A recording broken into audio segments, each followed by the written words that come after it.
اللہ الرحمن الرحیم ایاک نعبد و ایاک نستعین۔ میرے پاکستانیوں، بڑی تیزی سے اسلام آباد میں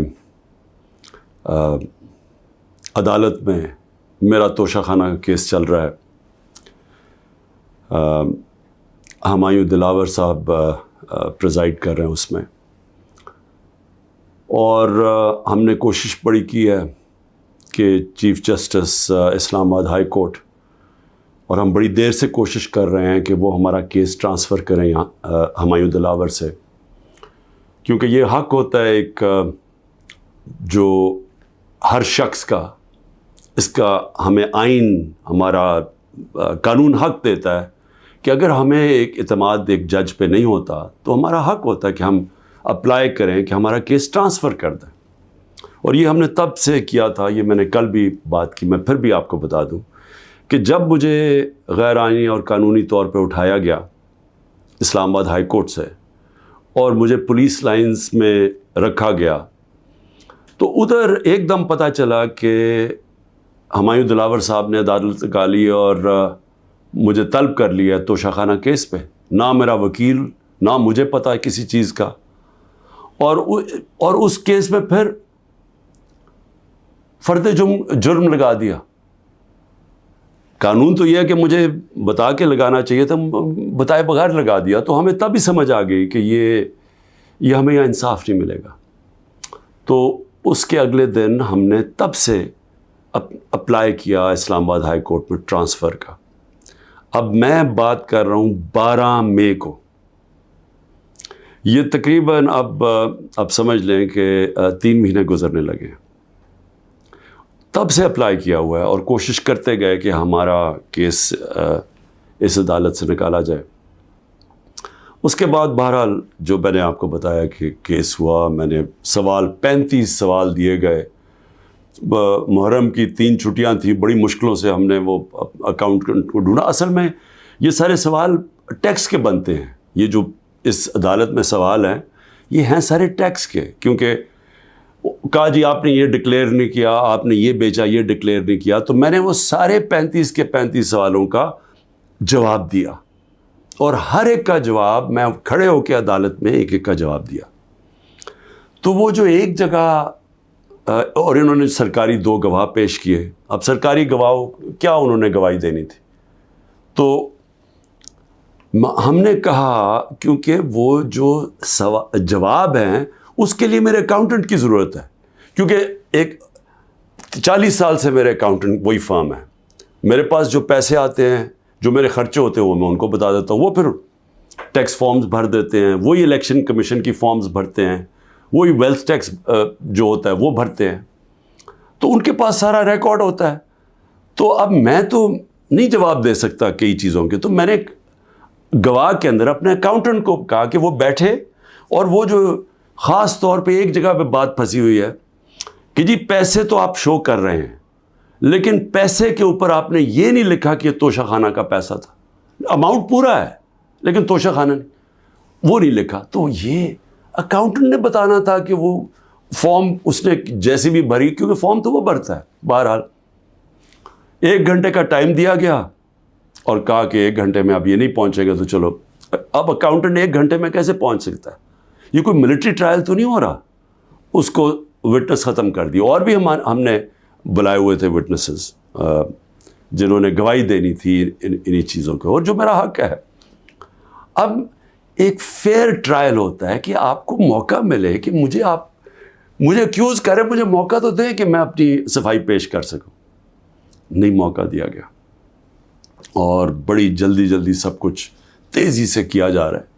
چھٹیوں میں کبھی ٹرائل نہیں ہوتا، یہ آج کل عدالتوں کی چھٹیاں ہیں، چھٹیوں کے another day to day trial ہو رہا ہے، جلدی پڑی ہوئی ہے کہ کسی طرح یہ بس جلدی سے ختم ہو جائے، موقع بھی نہیں دے رہا ہے۔ 1 دن کیا ہو جائے گا کہ 1 دن ڈیلے ہو گیا، 2 دن ڈیلے ہو گیا، کون سی قیامت آ گئی ہے؟ وٹنسز آئے، ہم تو مطمئن ہو جائیں کہ ہم نے اپنا کیس پوری طرح لڑا ہے، لیکن چھٹیوں کے اندر بھی جلدی پڑی ہوئی ہے کہ کسی طرح فیصلہ آئے۔ حالانکہ ہم سپریم کورٹ میں بھی ہیں، اور اسلام آباد ہائی کورٹ سے مجھے کہنا پڑتا ہے کہ میں کافی مایوس ہوں کہ وہ نہ فیصلہ کرتے ہیں، وہ کھینچتے بھی جاتے ہیں، وہ پورا موقع دے رہے ہیں کہ یہ جب فیصلہ ہو جائے، یعنی اگر ہم نے ٹرانسفر کا اتنی دیر اپلائی کیا ہوا ہے تو کم از کم فیصلہ تو کریں، تو کرتے بھی نہیں ہیں. بہرحال وہاں بھی ان کو بھی میں نے کہا، بڑی دیر کا کہا ہوا ہے کہ ہمیں چیف جسٹس اسلام آباد ہائی کورٹ پہ مجھے کوئی اعتماد نہیں ہے. جب مجھے اٹھایا گیا وہاں سے، آپ سوچیں کہ مجھے غیر قانونی اور آئینی طور پہ اٹھایا گیا ان کی عدالت سے، اور انہوں نے اس کو لیگلائز کر دیا. یعنی اصل میں تو ان کو اللیگل کرنا چاہیے تھا. سپریم کورٹ کو تو جانے کی نوبت نہیں ہونی چاہیے تھی. ان کی عدالت میں بیٹھا ہوں، شیشے توڑ کے، ڈنڈے مار کے، وکیلوں کو مار کے، وہ بیچارہ رجسٹری سٹاف ان کو ڈنڈے مار کے، اور مجھے گھسیٹ کے لے گئے وہاں سے ان کی عدالت سے. اور چیف جسٹس نے کچھ بھی نہیں کیا، بلکہ اس کو جائز قرار دے دیا گیا. اس کے بعد جو اس سے پہلے ٹرین کیس تھا، 3 ممبر بینچ بیٹھا، دو ججز نے واضح طور پہ کہہ دیا کہ مینٹینیبل ہے کیس. چیف جسٹس صاحب فیصلہ نہیں کر رہے، وہ بھی لٹکائے ہوا ہے وہاں.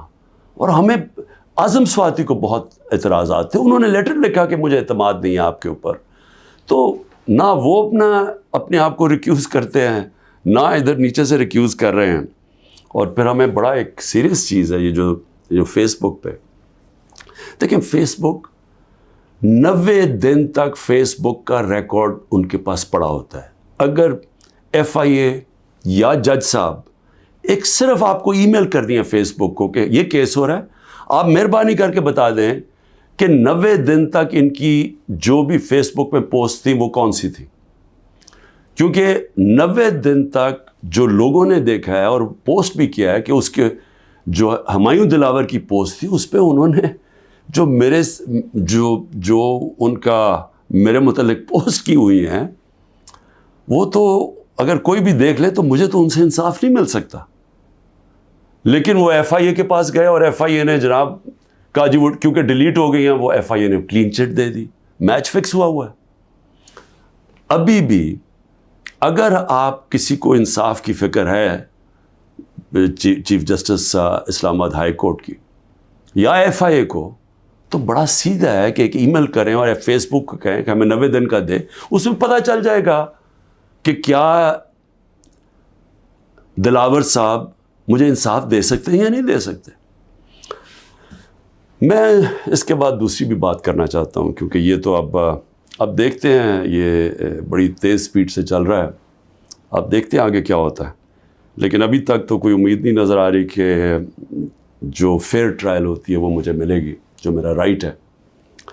دوسری چیز یہ جو انہوں نے 2 بلز اسمبلی میں لے کے آئے بڑی تیزی سے، پتہ نہیں انہوں نے کتنے بل پاس کر دیے 1 گھنٹے کے اندر. کوئی 15 نئی لیجسلیشن لے آئے. وہ گورنمنٹ جو جا رہی ہے 15 لیجسلیشن، 8-10 لوگ بیٹھے ہوئے تھے اسمبلی میں. جمہوریت کا مذاق اڑا ہے. نہ وہ بل پڑھے گئے ہیں، نہ کچھ ہے. جلدی سے، اور سارا بل کے پیچھے بدنیتی ہے. اور یہ جو 2 بلز انہوں نے انٹروڈیوس کیے ہیں، سیکریسی ایکٹ اور prevention of extreme violence act, یعنی یہ جو 2 بل ہیں، یہ تو ایک قوم کو غلام بنا رہے ہیں. یہ تو اسٹالن کی USSR کے اندر اس طرح کے تو قانون بنتے تھے، یا نازی جرمنی میں بنتے تھے. لیکن یہ کسی آزاد معاشرے میں تو کوئی تصور بھی نہیں کر سکتا کہ انٹیلیجنس ایجنسی فیصلہ کریں گی، کسی گھر میں بھی گھس جائیں گی اور فیصلہ کریں گی کہ یہ گھر کے اندر کوئی دہشت گرد ہے. اور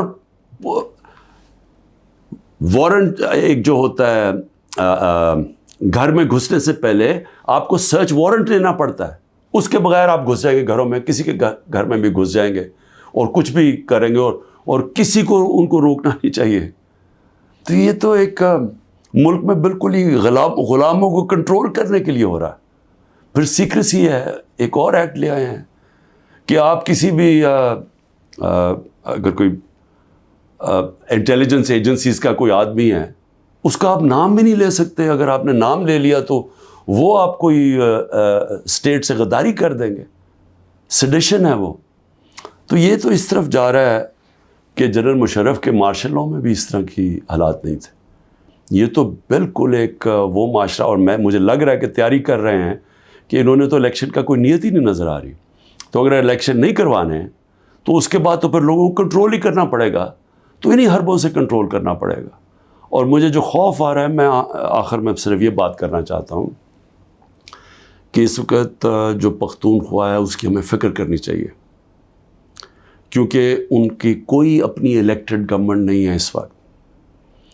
ان لوگوں کو اوپر مسلط کر دیا ہے جن کی کوئی قانونی حیثیت نہیں ہے، اور وہ جو وہاں کر رہے ہیں، جس طرح کی کرپشن ہو رہی ہے اور جس طرح کا وہاں وہ صوبہ آہستہ آہستہ وہاں دہشت گردی بڑھتی جا رہی ہے، لا قانونیت بڑھتی جا رہی ہے، تو وہ تو لوگوں کو پہلے ہی نوجوان وہاں سارے قبائلی علاقے کا جو جس طرح کی تباہی مچی تھی، جس طرح کی قتل و غارت ہوئی ہے قبائلی علاقے میں، ڈرون اٹیک سے، ملٹری آپریشنز، اوپر سے طالبان ایک طرف، وہ دوسری طرف فوج، تو وہ جو لوگوں سے ہوا، جس طرح کی تباہی مچی وہاں، تو وہ تو اسی سے ابھی نکل رہے ہیں. تو اگر یہ اسی طرف چلا گیا پھر سے، تو مجھے تو سمجھ نہیں آ رہی کہ کیا جو اس وقت فیصلے کر رہے ہیں اس ملک کے، کیا ان کو اندازہ ہے کہ نیچے گراؤنڈ کے اوپر کس طرح کا غصہ اٹھ رہا ہے؟ کیا اندازہ ہے کہ جب وہ پولیس لائنز کے اندر جب 100 پولیس والے شہید ہوئے تھے، پتہ ہے نیچے سے کیا آوازیں آ رہی تھیں؟ اور اب جو بجوڑ میں ہوا، اس کے اوپر سارے پختونخوا کے اندر کس طرح کا غصہ گیا ہے؟ کیا کسی کو اندازہ ہے کہ یہ کس طرف جا سکتا ہے؟ اور میں اس لیے کہہ رہا ہوں کہ بہت ضروری ہے، ایک ہی طریقہ ہے کہ یہ جو نیچے گراؤنڈ کے اوپر غصہ ہے، یہ تب نکلتا ہے جب الیکشنز کرواتے ہیں. الیکشنز میں لوگوں کا غصہ نکل جاتا ہے، اور پھر ایک جب منتخب گورنمنٹ آتی ہے، لوگ امید لگا لیتے ہیں، اور ہوتا کیا ہے کہ وہ جو سارا ٹیمپریچر ہے وہ نیچے آ جاتا ہے، اسٹیبلٹی آ جاتی ہے، استحکام آ جاتا ہے ملک میں. تو یہ جو دوسری طرف ابھی کوششیں ہو رہی ہیں، جو لوگ اس ملک میں جن کا جینا مرنا ہے، ان کو خوف آنا شروع ہو گیا. جو 12 لاکھ یہاں سے پروفیشنلز چھوڑ کے گئے ہیں اور جا رہے ہیں، آج ہمیں سمجھ آنا چاہیے کہ ان کی امید ختم ہو گئی ہے. یہ سب سے خطرناک چیز ہے کہ ایک معاشرے میں لوگوں کی امید چلی جائے. تو جس طرف ہم جا رہے ہیں، یہاں تو کوئی روشنی نہیں نظر آ رہی. اور اگر انہی لوگوں نے بیٹھے رہنا یا اسی طرح پاکستان میں الیکشنز کے بغیر ایک کنٹرولڈ گورنمنٹ چلانی ہے اور لوگوں کو کنٹرول کر کے چلانا ہے، میں یہ اپنے تجربے سے ایک تاریخ کا ایک طالب علم ہوں، میں آپ کو بتانا چاہتا ہوں، جو سیاست میں ایک زیرو سے ایک پارٹی آج سب سے بڑی ماشاءاللہ پاکستان کی پارٹی ہے، جو میرا تجربہ ہے عوام کا، میں آپ کو کہنا چاہتا ہوں کہ یہ پاکستان کو ادھر لے کے جا رہے ہیں. جو لوگ سمجھ رہے ہیں کہ وہ ڈنڈے کے زور سے اس ملک کو کنٹرول کر لیں گے، وہ سمجھتے نہیں ہیں، عوام کی سوچ نہیں سمجھتے، نہ وہ تاریخ جانتے ہیں، نہ وہ پولیٹکس سمجھتے ہیں، اور وہ پاکستان کے لیے بہت بڑا خطرناک اندھیرے کی طرف ہم لے کے جا رہے ہیں. پاکستان زندہ باد.